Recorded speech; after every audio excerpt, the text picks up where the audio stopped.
The first race on the Friday, Gold Cup Day, is the Triumph Hurdle. And joining me once again to spin through it is Claude, Bill and Tanya. And let's just have a quick look at the betting, and it is a Henderson Mullins fest. We go 2-1, the ever impressive Peace & Co for the Henderson Yard. 6-1 Hargram, Henderson. 8-1 Petite Parisienne, Mullins. 10-1 Top Notch, Henderson. 14-1 Dicostomo, Mullins. 14-1 Calcare, Mullins. King and Hobbs have got a few runners in here as well. I think we'll come on to them in a bit. But go on, Tanya. Find me the winner of the Triumph Hurdle, please. John Ferguson's Devilment. Watched it the other day at Doncaster, and it never came off the bridle. It looked as though it was going down to the start with a couple of hurdles to go still, and it was a very, very facile winner.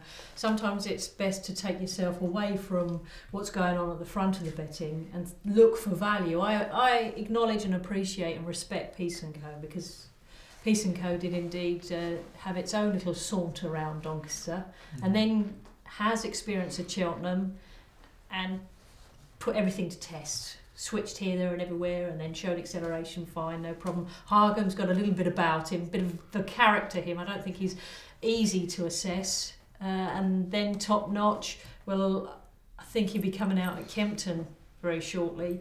But I want to take myself away from those horses, and I like the ease of which Devilment need a speed horse for this, and he's ideal. Flat speed horse. Well, there we go, 20-1 winner. I think it was 33s before the other day, 20s now, and you know, used to be a quarter this race, sadly a third, but doesn't matter when they win, does it? No. Doesn't matter when they win. Yeah, Peace & Co. Huge reputation, bolted up at Doncaster. I thought it was actually more impressive at Cheltenham because of the way he pulled, because everything that could go wrong went wrong. The inability to settle is a worry. I mean, he runs like he's got 6 wasps around his head, and he's crazy. Or he's listening to music, like Claude. I mean, just all over the place. And then suddenly, he comes back on the bridle and gets it done. His supporters all say strong pace of the Triumph Hurdle, bigger field, gives him the cover. I still think he'll do it. I still think he'll put it at the back. He's very, very good. I think he'll win, but he's not really valued at 2s. Hargam was miles better last time at Musselburgh. He's been the big improver. Now that Golden Doyen who beat him early in the season hasn't really gone on for me, but Hargam's continually improved, and it's been impressive the way he's done it as well. I think the market has it right. I think those two are probably the two to beat. I think that Mullins' team are winning their own trials at home, but not hugely impressive. Nothing's crying out. Superstar. There's no superstar. Nothing's crying out as a winner. It's just whether you want to take 2-1, maybe bigger on the day, Peace & Co. It potentially could come on the back of what hasn't been a great festival to this point. So he might for Henderson, so it might drift. I think Peace & Co is a really talented horse, and I think he'll win. Yes, I agree. He'd be the one I'd go for. Nicky Henderson, you have to say he hasn't had a great season by his own standards. And I'm sure he'd love to win this race. He's won it 5 times before. As we've said, so impressive when winning that day at Doncaster. Everybody seemed to know what was going to happen that day, and it sure did. And then again, probably even more impressive when winning by those 3 lengths at Cheltenham. I think he'll take all the beating, and I think he's the sort of horse who could possibly go on and be a sort of champion hurdle candidate very easily.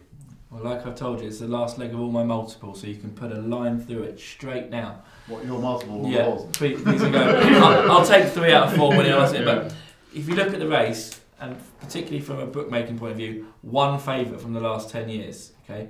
But equally you think, oh, we get turn-ups then, but you don't. If you look at the prices of the last 10 winners, 9-1, 7-2, 11-2, 5, 11-2, 6-1, 13-2. We had a 33-1 shot in there, which I assume was Countrywide Flame. 4-1, then 15-8. See, top of the market, guys. You want to be looking at the top 3, 4 in the betting here.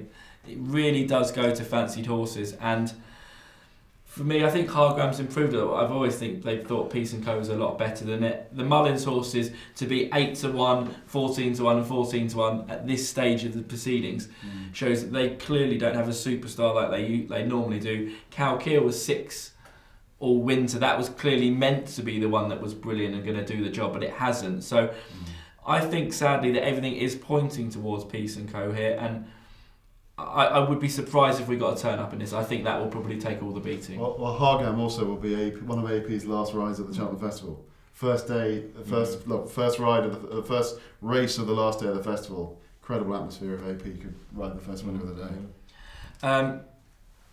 Devilman. Peace and Co. Peace and Co. Peace and Co as well for me. So with whatever you back in the Triumph Hurdle, all the best of luck.